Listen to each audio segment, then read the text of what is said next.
we have information that suggests that they thought that New York was going to be hot, Vermont would be cooler in terms of law enforcement, and that a camp in Vermont might be a better place to be than New York. So we're doing everything we can. It's a top priority to find them and to bring them back.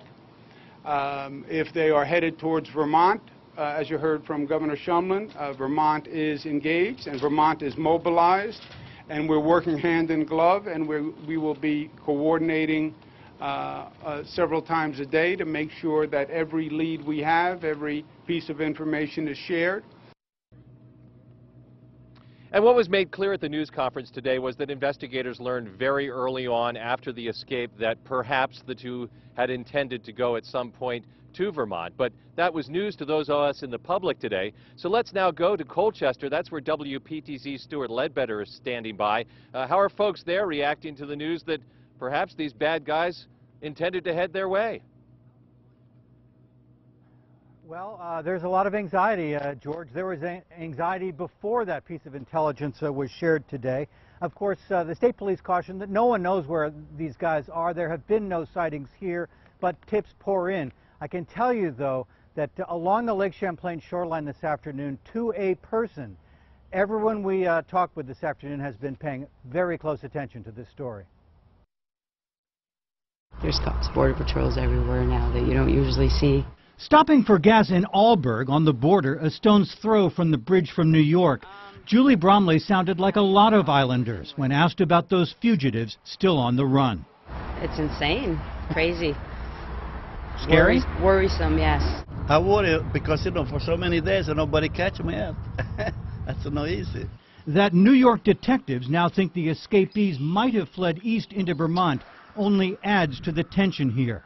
That would be hard to do, I think. Ferry and the bridge, unless they stole the boat.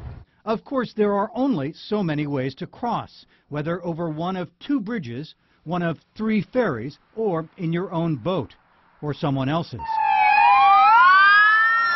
Vermont authorities emphasize there's been no sighting of either fugitive here so far, but state police now on full alert and joining the search.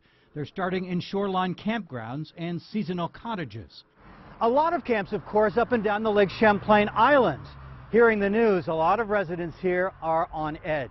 This is just amazing that this is happening, how this has come to this. Kaydell Davis calls it scary, given what desperate men might do. We've got our summer people coming back, but there's still a lot that aren't open, so who knows, they could be held up in there.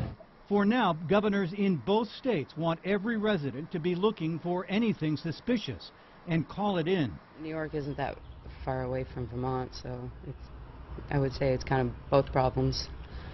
It is now. Yes, now it is. Now, this evening, we've just confirmed that state police troopers plan to begin door-to-door searches down in the Addison County region along the southern part of the Lake Champlain lakeshore. They want residents to be fully aware of what's going on, and they want as many eyes out there watching for these guys, hoping one of them is seen and calls it in.